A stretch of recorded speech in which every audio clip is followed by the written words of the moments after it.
दूल्हा house complete और perfect wedding collection की हो गई है grand opening.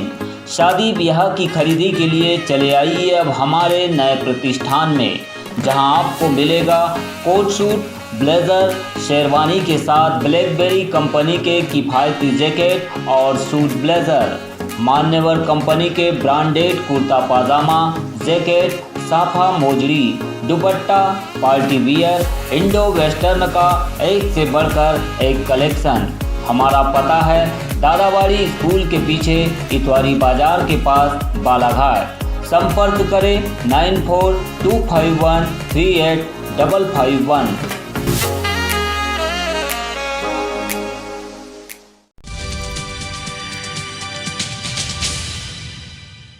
Bulletin news Balaghat में स्वागत है। शुरुआत करते हैं खबरों की। कपड़ों पर जीएसटी 5% से बढ़ाकर 12% करने के विरोध में आज बालाघाट के थोक और फुटकर कपड़ा बाजार के व्यापारियों ने सड़क पर उतरकर इस फैसले का विरोध किया।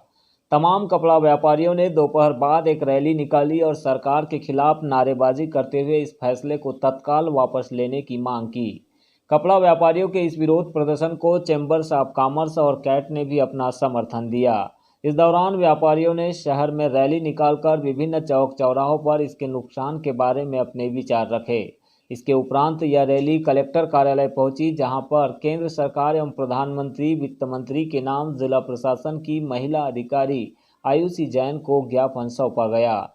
रेडीमेड कपड़ा एवं हैंडलूम व्यापारी संघ के अध्यक्ष अनिल शर्मा ने कहा है कि यह बढ़ोतरी जीएसटी ढांचे के सिद्धांत का सीधा उल्लंघन है, खासकर ऐसे समय में जब देश का घरेलू व्यापार कोविड-19 महामारी के चलते अभी तक उबर नहीं पाया है। इस मौके पर अभय सेठिया, रमेश रंगलानी, संजय शुक्ला, प्रकाश वैश्य, मुकेश असाटी, दिलीप वाधवानी, दीपक अमलानी, अजीत चावला, जितेंद्र कुचेरिया, नीलेश बोथरा सहित अन्य व्यापारी मौजूद रहे। बालाघाट कपड़ा रेडीमेड एंड हैंडलूम एसोसिएशन जो जीएसटी में जो प्रशासन की तरफ से बढ़ोतरी की गई है, जो 5% को 12% कर दिया गया है, उसके विरोध में आज हम सभी व्यापारी यहाँ इकट्ठे हुए हैं। हम चाहते हैं कि ये जीएसटी की बढ़ोतरी वापस ली जाए और जो इससे जो हमारे व्यापार में जो परेशानी आएगी उससे हमें निजात।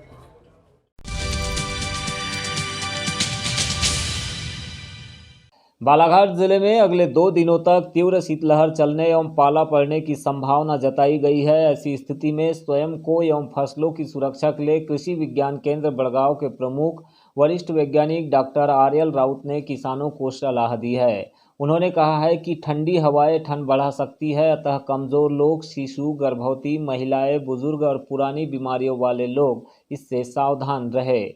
हृदय रोग से प्रभावित लोग बिना गर्म कपड़ों के घर से बाहर न निकले, अधिक समय तक ठंड के संपर्क में रहने से बचे, ढीले, हल्के वजन एवं कई सतहों वाले गर्म ऊनी कपड़े पहने, सर, गर्दन, हाथों को अच्छे से ढक के रखें और गर्म पानी का ही सेवन करें। किसानों को सलाह दी गई है कि पाला होने की स्थिति में शाम के समय खेत की मेड़ पर धुआं करें और रात्रि के समय खेत में सिंचाई न करें। इसके अलावा पाला से प्रभावित होने वाली फसलों में सल्फर मिलाकर छिड़काव करें। पाले से प्रभावित होने वाली फसलें, सब्जियों की नर्सरी, आलू, मटर, चना, तुअर, बैगन, मिर्च, टमाटर, पपीता, मुनगा आदि में तापमान 1 डिग्री से कम हो जाने पर बड़े पौधों को भी व्यापक नुकसान हो सकता है। तापमान में होने वाली गिरावट से बचाव के लिए रात के समय मवेशी, नवजात बछड़े, मेमने को छत वाले बाड़े में ही रखें तथा ठंड से बचाव के लिए फर्श पर पैरा का गहरा बिछावन बिछाए।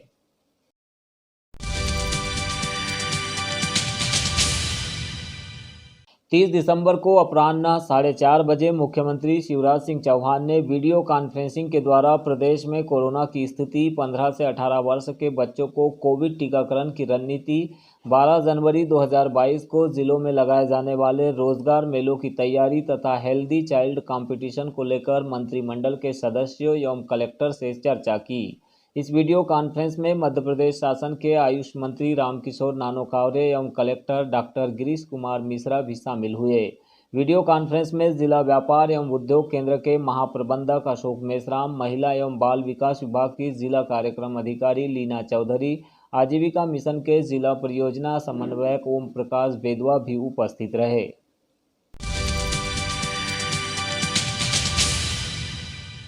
वारासिवनी से 18 किलोमीटर दूरी पर रमरमा में स्थित सतपुड़ा श्रृंखला से लगी पहाड़ियां आज खतरे में दिखाई दे रही है। इस प्रतिबंधित क्षेत्र में पॉलीथीन का बढ़ता हुआ उपयोग क्षेत्र के पर्यावरण को जमकर नुकसान पहुंचा रहा है। रोजाना आने वाले श्रद्धालु दर्शनार्थियों की उमड़ती भीड़ के साथ साथ रोजाना कूड़ा करकट कचरा पॉलीथीन शराब की बोतलें मिश्रित कूड़ा खतरनाक बायो वेस्ट जैसे मास्क दस्ताना सैनिटरी नैपकिन और डायपर पैकेजिंग प्लास्टिक विंग्स का ढेर यहां पर बढ़ता ही जा रहा है, जिसमें ना ही ग्रामवासियों को कोई सरोकार है, ना ही ट्रस्ट समिति और प्रशासन का इस ओर कोई ध्यान है। इन अपशिष्ट पदार्थों कूड़ा कचरा पॉलीथीन के बढ़ते प्रकोप से पर्यावरण के साथ साथ वन्य जीवों को भी नुकसान हो रहा है। वन समिति और फॉरेस्ट डिपार्टमेंट की लापरवाही के कारण यह चुनौती दिन ब दिन बढ़ती जा रही है। लगातार बढ़ती इन चुनौतियों के बीच आज क्षेत्र के कुछ जागरूक युवाओं ने पॉलीथीन और कचरे के निष्पादन के लिए सफाई अभियान चलाया।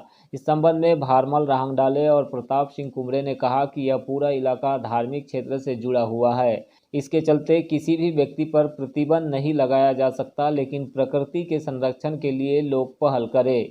किसी भी प्रकार से कचरा या गंदगी यहां पर न फैलाए। उन्होंने मांग की है कि इस प्रतिबंधित क्षेत्र में शराब लेकर आने वाले लोगों पर वैधानिक कार्यवाही की जाए। अधिकांश क्षेत्र में लोग शराब का सेवन कर गंदगी फैलाते हैं, जिससे यहां पर सबसे अधिक पर्यावरण को नुकसान हो रहा है। आप समझ सकते हैं इस बातों को, और हम इतना ही निवेदन करते हैं कि आप प्रशासन से और आगे फॉरेस्ट डिपार्टमेंट से कि यहाँ की व्यवस्था जल्द से जल्द ठीक करी हम इस विषय पे माननीय मध्य प्रदेश सरकार के पर्यावरण मंत्री जी से हरदीप सिंह से भी बात करेंगे इस विषय पर कि जहाँ भी इस तरह के भी पर्यटन स्थल है यहाँ पर पॉलीथीन पूरी तरीके से बैन होना चाहिए।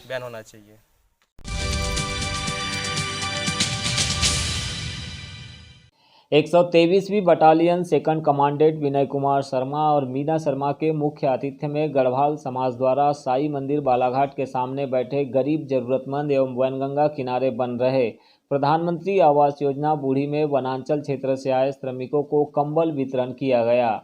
इस मौके पर समाज सेवी रंजीत गोयल, भूपेंद्र गोयल, रुपेंद्र गोयल, सर्व गढ़वाल महासभा के प्रदेश अध्यक्ष सचेंद्र सिलेकर, राम ब्रह्मे, राकेश ब्रह्मे, युवा समर्पण ब्लड डोनेट समिति अध्यक्ष गौतम ब्रह्मे, प्रशांत नागेश्वर, भावेश अजीत, अतुल मेश्राम, अभिषेक कावरे, सिविल इंजीनियर ज्योति मेश्राम, प्रधानमंत्री आवास योजना प्रोजेक्ट इंजीनियर अभिषेक परिहार, सुनील राउत, नगर पालिका के सुपरवाइजर विजय चौहान भी उपस्थित थे। घरवेली की थी सर ये? घरवेली से ही है। अच्छा घरवेली से क्या? आ जाइए आप मोबाइल में हूँ मैं।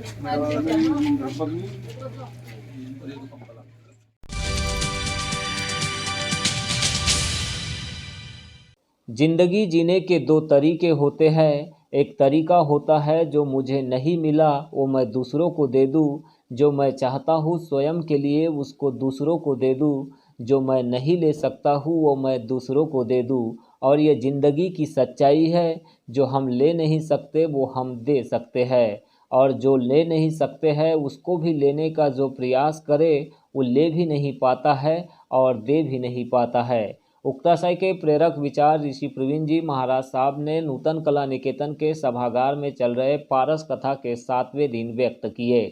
प्रवचन माला को संबोधित करते हुए उपाध्याय प्रवर प्रवीण ऋषि जी महाराज साहब ने आगे कहा कि जिसने दूसरों के लिए जीने का प्रयास किया वो जी गया, और जिसने स्वयं के लिए जीने का प्रयास किया वो जी ही नहीं पाया। धर्म का सूत्र केवल इतना सा है।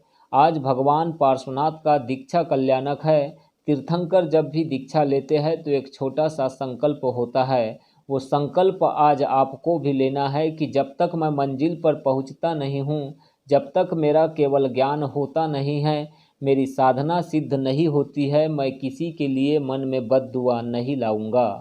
विवेक के आधार पर जब निर्णय होता है तो दुख में से भी सुख का जन्म होता है। आप किसके आधार पर निर्णय करते हो? चुप, मने किरा में सुख मिले। धम्म श्रद्धायेनम भन्ते जीवे किम जनई। भगवान महावीर से पूछा गया कि जिसके मन में धर्म के प्रति श्रद्धा है, जो धर्म पर श्रद्धा करता है, उसकी लाइफस्टाइल क्या होगी, उसका सोचने का तरीका क्या होगा, उसका जीने का तरीका क्या होगा, उसका बोलने का तरीका क्या होगा, उसका खाने का तरीका क्या होगा, उसका सोने का तरीका क्या होगा। और परमात्मा ने जवाब दिया, धम्म सद्धायेनम साया सौख्येसु विरज्जयी। वो निर्णय करने के समय कंफर्ट जोन के आधार पर निर्णय नहीं करता है कि मुझे किसमें सुख मिलेगा, मुझे किसमें अनुकूलता रहेगी, इस आधार पर निर्णय नहीं करता है। तो मुझे मंजिल किससे मिलेगी, इसके आधार पर निर्णय करता है। सुख के आधार पर जिसने भी निर्णय लिया, दुख का ही जन्म हुआ है। और मंजिल के आधार पर जिसने निर्णय लिया, उसके दुख में से भी सुख का जन्म हो गया है। महाराज साहब ने आगे कहा कि मुसीबत और सौगात में इतना ही अंतर है कि रोने के पलों में तुम मुस्कुरा दो तो मुसीबत सौगात हो जाती है, और हंसने के पलों में तुम रो दो तो सौगात भी मुसीबत हो जाती है। इसलिए विवेक के आधार पर जब निर्णय होता है तो दुख में भी सुख की अनुभूति होती है, और मंजिल के आधार पर जिसने निर्णय लिया उसके दुख से भी सुख का जन्म होता है।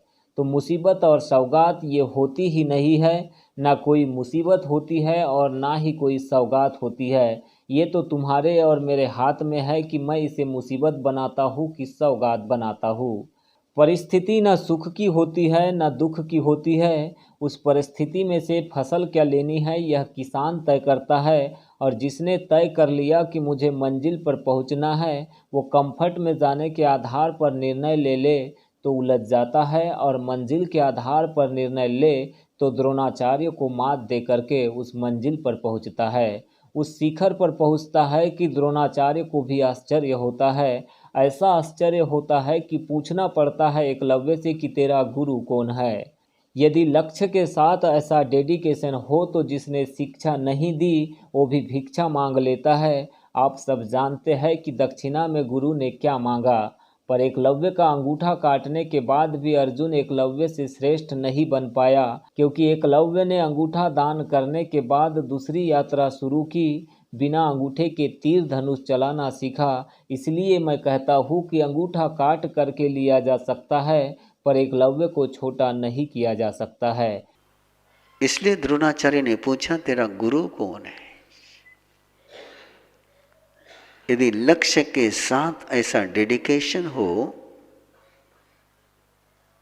तो जिसने शिक्षा नहीं दी वो भी भिक्षा मांग लेता है।